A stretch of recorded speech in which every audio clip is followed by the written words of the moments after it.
Voilà 12 ans qu'elle est abandonnée. La piscine de Lumini fait l'objet d'une vaste opération de nettoyage organisée par la mairie de Marseille.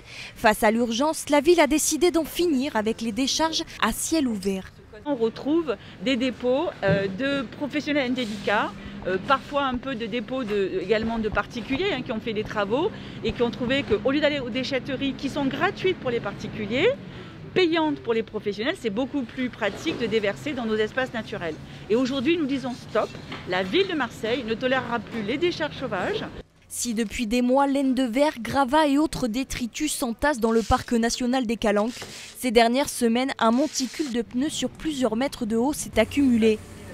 Plus insolite encore, une cuve encore pleine d'huile de vidange. L'association Clean My Calanques tire la sonnette d'alarme. Les gens, ça les a énormément frustrés de voir cet endroit sale comme ça, donc quand ils vont voir ce qui se passe, pareil, les Marseillais vont être assez satisfaits, quoi. Au moins la ville se rend compte qu'il y a des gens à Marseille, la plupart qui en ont marre et qui veulent changer les choses.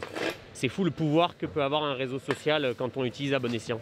Pelles et engins ont ramassé plusieurs tonnes de détritus provenant de particuliers, mais aussi d'entreprises. Une opération qui nécessite plusieurs milliers d'euros, alors que d'autres alternatives sont mises à disposition.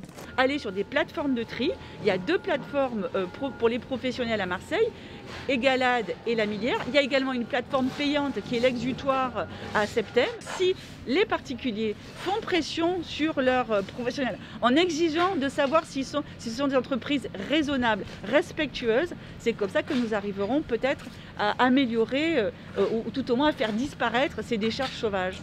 La mairie de Marseille souhaite également mettre en place une véritable police de l'environnement, un moyen efficace de remonter ainsi jusqu'aux auteurs.